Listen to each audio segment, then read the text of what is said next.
तो फिल्म की शुरुआत होती है एक छोटी बच्ची सैरी को दिखाते हुए जिसके डैड की डेथ हो चुकी थी और अब उसकी मॉम अकेली सैरी और उसके भाई की जिम्मेदारियां उठा रही थी, जिसकी वजह से वो बहुत बिजी रहती थी और सैरी को इग्नोर भी कर जाती थी। आज वो जब सैरी ने उनके साथ खेलने की जिद की तो उन्होंने ये कहते हुए मना कर दिया कि वो मीटिंग में बिजी है और उसको भाई के साथ जाकर खेलने को कह दिया।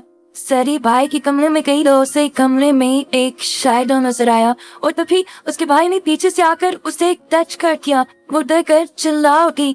इस रूम में वो इन शैडो नहीं था, बस छोटी सैरी का वहम था। वो सैरी अब अपने भाई रामन से खेलने की रिक्वेस्ट करती है तो वो भी मना कर देता है क्योंकि उसे अपने गेमिंग कंपटीशन की तैयारी करनी थी अपने फ्रेंड्स के साथ। उसकी मॉम उसे अपने साथ सैरी को भी पार्क ले जाने को कह रही है ताकि उसकी बोरियत कम हो जाए। पार्क में सैरी को मिलता है उसका दोस्त जो कभी कभार इसी पार्क में उसके साथ खेलता था।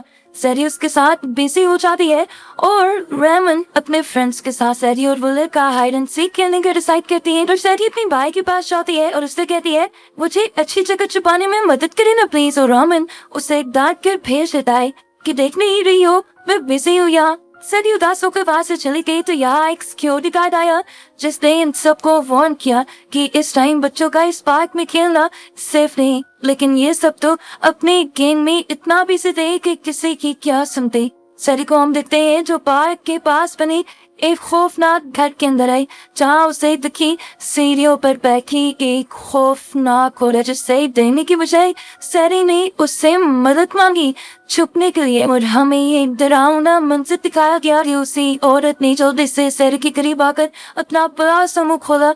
वो खोलते हुए पूरा सैरी को खा लिया, उससे कच्चा ही निकल लिया। ना जब सबके घर जाने का वक्त हुआ तभी लेमन को सैरी का ख्याल आया। उसने पार्क में सैरी को देखा, यहाँ के बच्चों से पूछा सैरी के बारे में पर सैरी नहीं मिली। और तब सैरी के बेस्ट फ्रेंड एल्डी ने आकर रेमन को बताया कि सैरी काफी टाइम से नजर नहीं आ रही। वो मेरे साथ हाइड एंड सीक खेलने वाले थे। ये लोग इस टाइम से घर के सामने खड़े थे जिसके अंदर सैरी गई थी, पर इन्हें अंदर जाने का कोई रास्ता नजर नहीं आया।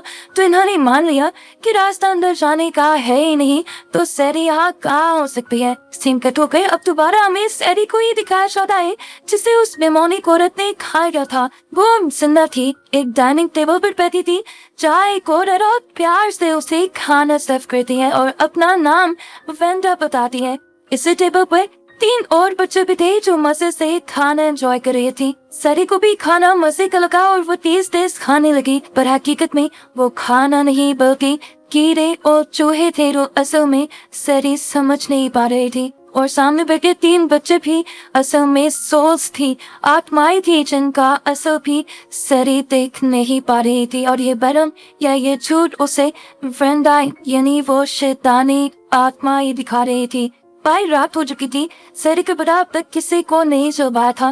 पुलिस भी उसे ढूंढने में नाकाम थी। रेमन की मॉम भी उससे उसकी लापरवाही की वजह से नाराज थी। यहाँ तक कि रेमन के दोस्त जो उस वक्त रेमन के साथ थे इस चीज का जिम्मेदार अपने आप को मान रहे थे और दुखी थे और सब कुछ ठीक कहना भी चाहते थे। रेमन खुद भी अपनी बहन की गुम्मी की वजह से बहुत ज्यादा अपसेट था। रात में उसे टेंशन में नींद भी नहीं आती और अचानक उसकी खिड़की पर नॉक होता है। वो चौंक उठाई कि पीछे से उसकी अलमारी खुल गई। उसे देखकर उसने वापस खिड़की की तरफ मुंह किया तो वहाँ उसकी बहन की डिमोनिक यानी शैतानी सो रही थी, जिसे देखकर वो डर जाता है और अगले ही सेकंड सैरी उसके सामने आकर उसे धक्का देकर रूम से बाहर चले जाते हैं। रेमन खुश हुआ, उसे लगा कि सैरी घर वापस आ गई है। वो बाहर गया तो सैरी घर में भाग रही थी पर उसके हाथ नहीं आई और तभी सैरी के पांव से टेबल के नीचे नजर आए।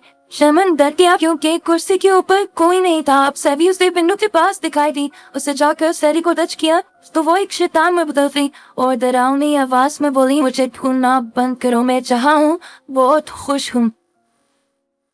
दूसरी तरफ रेमन की फ्रेंड को भी अपने रूम में उसकी मॉम अजीब तरीके से बैठी दिखाई देती है जो उससे कहते हैं कि जो पार्ट वाला घर तुमने देखा है वो खाली नहीं है, उसमें एक शैतानी ताकत है। ये लड़की उनकी बातों को समझ नहीं पाई और तभी उसके घर पे दरवाजा नौखवास उसने जाकर बाहर देखा तो शौक लगे कि उसकी मॉम तो उसके डैड के साथ बाहर थी जो उसके रूम में थी और कोई और ही एंटिटी थी।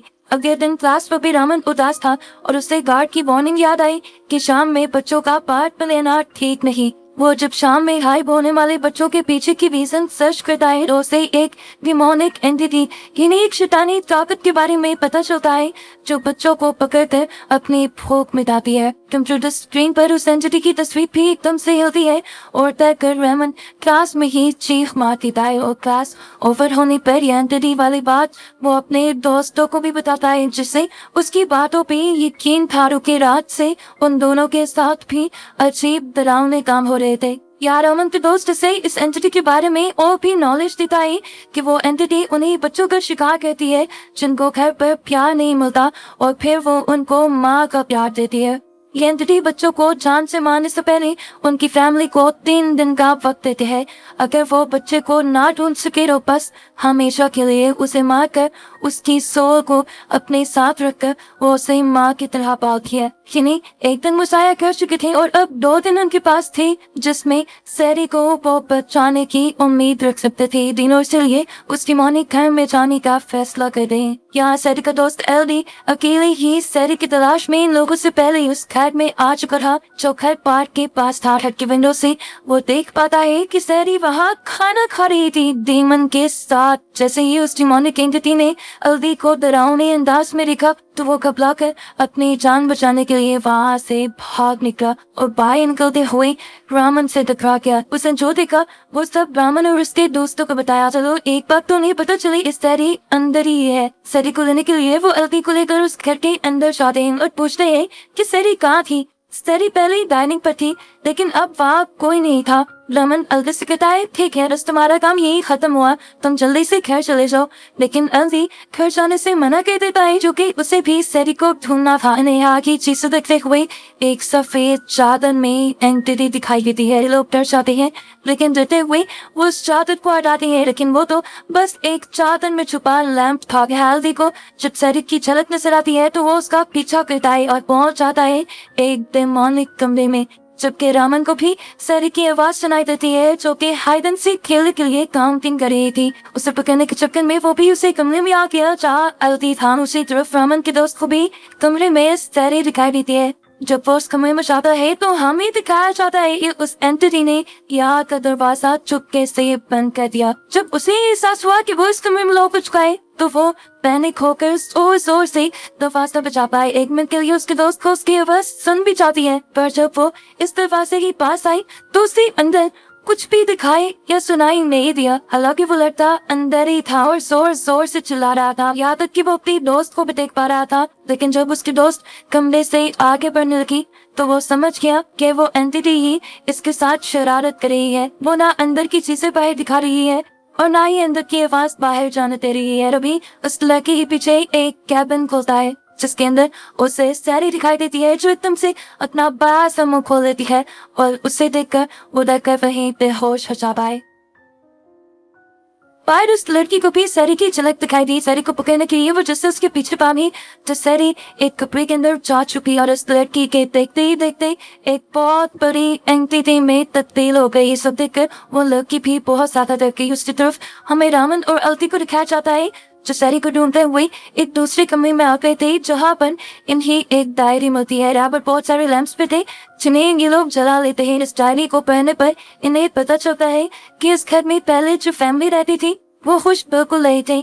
यहाँ कॉनन अपने बीवी और बच्चों को खूब पीटता था। आगे बढ़ते हुए एल्डी भी रामन को बताता है कि इस तरह तो मेरे पिता मेरे साथ बहुत बुरा सलूक करते हैं, वो मुझे मारते भी हैं। वो अपनी कमर दिखाता है जहाँ पर बहुत गहरे जख्मों के निशान थे। उसकी दिखाते ही ऊपर से छत टूटती है और कोई अनजान ताकत उसे वहां से खींच कर ले जाती है और रामन उसे बचा भी नहीं पाता, बस ये सब देखता रह जाता है। उसी सुराख में से उसे नजर आती है अपनी बहन सैरी जो कि उसकी मॉम के साथ खड़ी हुई थी। रामन समझ गया कि ये उसकी मॉम नहीं है बल्कि वही एंटिटी ही है।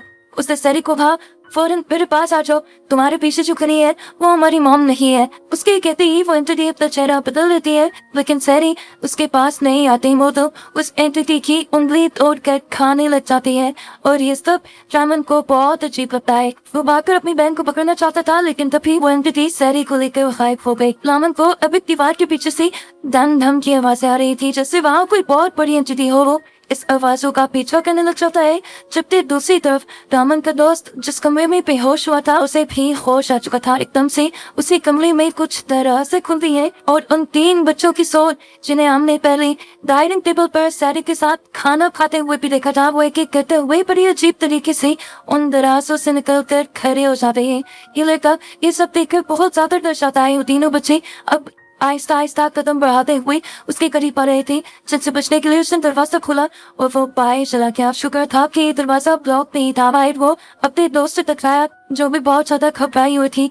उसके साथ भी जितने डरावने काम हुए थे उसने अपने दोस्त को बताया। उसने ये भी कहा कि बाहर से एक आदमी गुजर रहा था, मैंने उसे मदद के लिए आवाजें बुलाई लेकिन वो मेरी आवाजें सुनकर डरकर ये यहाँ से भाग गया। या रामन उस धप धप की आवाज का पीछा करते हुए एक अजीब से डरावने कमरे में आ चुका था, जहाँ उसके सामने एक बहुत बड़ी शैतानी एंटिटी थी। वही एंटिटी थी जिसके बारे में उसने गूगल पे सर्च किया था कि वो को तस्वीर जैसी ही लग रही थी, या कह लें कि तस्वीर से भी कहीं ज्यादा भयानक लग रही थी। उसके हाथ में स्ट्रीम अल्ती था। रामन छुप के ये सब देख रहा था। वो अपना बड़ा सा मुंह खोलती है और अल्दी को कच्चा ही निकल जाते हैं। डर के मारे रामन हिल भी नहीं पाता। जैसे ये अगले पल मुंह उठाता है तो वो एंटिटी उसके सामने थी।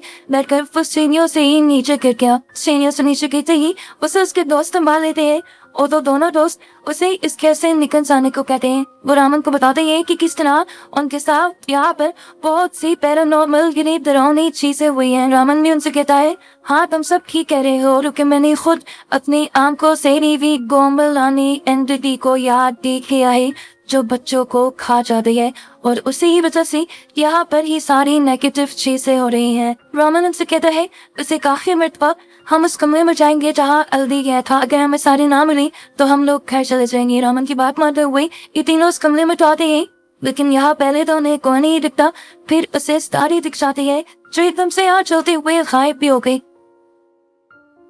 इससे पहले कि ये लोग यहाँ से चले जाते, इन्हें एक काले रंग का कपड़ा हवा में उड़ता दिखाई देता है, जिससे ये लोग बहुत ज्यादा डर जाते हैं। और फिर वो काले कलर का कपड़ा एक औरत और उसके 3 बच्चों में तब्दील हो जाता है। ये वही औरत थी जिसके साथ सैरी बैठकर खाना खा रही थी। रामन उससे पूछा है, आखिर तुम हो कौन और तुम सैरी को छोड़ के नहीं रही? लड़की अपना नाम वेंदा बताती है और कहती है कि मैं सैरी को किसी को वापस नहीं करूंगी, क्योंकि सैरी को कोई इतना प्यार नहीं करता जितना मैं करती हूँ। यहाँ पर वो सैरी को भी बुला लेती है और उससे पूछती है, क्या तुम घर जाना चाहती हो? तो सैरी नाम में जवाब दे देती है। सैरी उससे कहती है, मेरा बहुत अच्छी है, वो मेरी सारी बातें मानती है, मुझसे खेलती भी है और मुझे अच्छा खाना भी बना कर देती है। रामन बहुत ज्यादा कंफ्यूज हो गया था। वो अपनी बहन को हर हाल में बचाना चाहता था। वो उसके जाकर हाथ पकड़ने की कोशिश करता है पर पकड़ नहीं पाता। तब उसका दोस्त उसे बताता है, ये सैरी नहीं है बल्कि ये सैरी की स्टोल है। इन्होंने जरूर सैरी की स्टोल और सैरी के जिस्म को अलग अलग कर लिया है। अगर हमें सैरी को बचाना है तो हमें पहले उसके जिस्म को ढूंढना होगा। रामन को बहुत ज्यादा गुस्सा आ रहा था। वो वेंदा नामी इस औरत से कहता है, तुम असल में कौन हो? तुम अपना असल मुझे दिखाओ। उसके कहते ही वेंदा नामी इस औरत का जिस्म अकड़ने लग जाता है और एकदम से वो वीवी गोम्बल नामी एंटिटी में बदल जाती है। रामन एक चेयर उठाकर वीवी गोम्बल को मारने की कोशिश करता है, लेकिन एक भूत को मारने का ये सबसे गलत तरीका था। रामन के दोस्त के पास एक चाकू भी था, जिसे जाकर वो जल्दी से वीवी गोम्बल की दिल की जगह पर स्टैब कर देता है। उनके फवारे वहां निकलते हैं और एक अजीब चीज होती है कि वो सारा खून एक बॉल में बदलते हुए उसे लड़की के मुंह के अंदर चला जाता है जिसने वीवी गोम्बल के ऊपर हमला किया था। इस खून की वजह से वो लड़का वॉमिट करने लगता है और वॉमिट कर करके बेहोश हो जाता है। यहाँ पर वीवी गोम्बल आप रामन का भी गला पकड़ लेती है, उसे दबा देती है और उसे बेहोश करके नीचे फेंक देती है। बेहोशी में वो एक अलग ही दुनिया में चला जाता है, पास्ट में चला जाता है, जहाँ पर उसे इस घर की हिस्ट्री पता चलती है। वेंदा नामी जिस औरत की झलक वो बार बार इस घर में देख चुके थे, वो ही इस घर में रहती थी, लेकिन उसका हस्बैंड एक अच्छा इंसान नहीं था। वो वेंदा के प्रेग्नेंट होने पर भी उसे मारता है और कहता है कि ये बच्चा उसका नहीं हो सकता। वेंदा उससे कहती रह जाती है कि तुम्हें मेरा यकीन करना होगा, लेकिन बाद में वेंदा को ही मारने लग जाता है और वेंदा को बचाने के लिए उसके यहाँ 3 बच्चे भी आ जाते हैं और ये बुरा इंसान उसके बच्चों के सामने ही गरम गरम चाय से उसका मुंह चला देता है और फिर घर को छोड़कर चला जाता है। अपने हस्बैंड के ऐसे चले जाने की वजह से वेंदा बहुत ज्यादा दुखी हो चुकी थी। काफी सालों से वो घर से बाहर नहीं निकली थी अपने हस्बैंड की वजह से। अब घर कैसे चलाना रहा उसे समझ नहीं आ रही थी।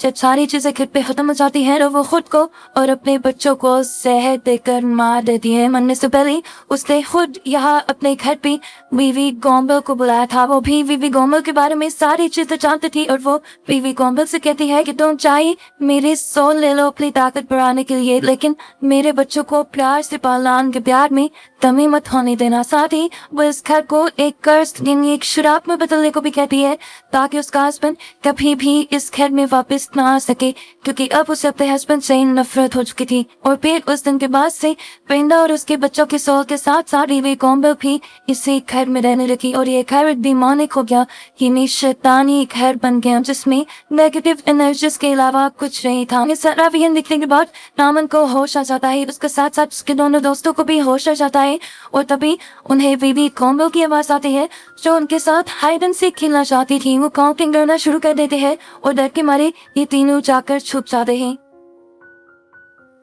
वीवी गोम्बल एक सांप में बदल देती है अपने आप को और इन तीनों को ढूंढने लग जाते हैं। उसे सबसे पहले होती है लड़की जिसके पाँव को अपने अंदर जकड़ते हुए वो उसे उल्टा लटका देती है। इससे पहले कि वो उसके साथ कुछ बुरा कर देती, रामन और उसका दोस्त अपने दोस्त को खींच कर बचा लेते हैं। रामन अब इन सब चीजों से बहुत सारा थक चुका था। वो चंचला उठता है और जोर जोर से सैरी को आवाज देने लगता है। वो सैरी से कहता है, मुझे माफ कर देना, मुझे उस दिन वो सब नहीं करना चाहिए था। मैं तुमसे बहुत ज्यादा प्यार करता हूँ लेकिन मैं आज तक तुम्हें जिता नहीं सका।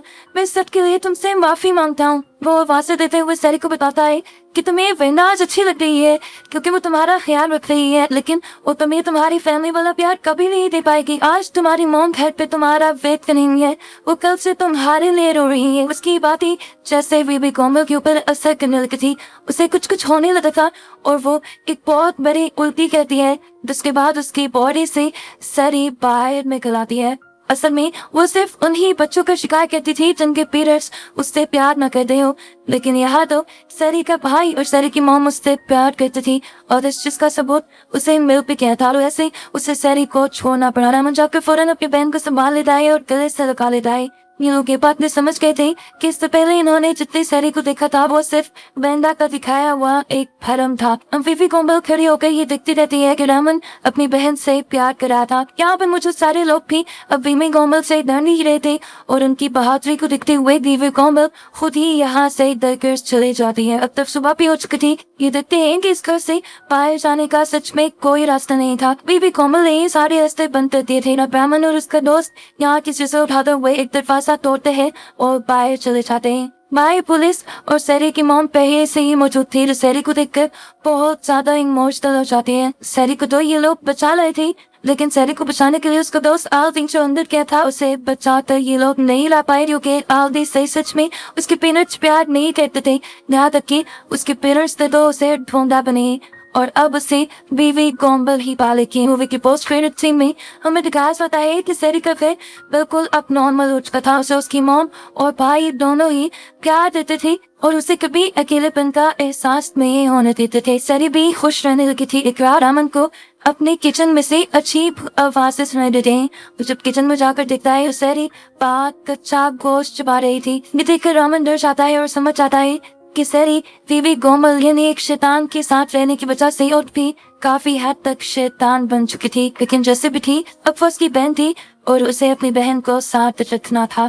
और बस ये सब बताते हुए ये मूवी यहाँ खत्म हो जाती है।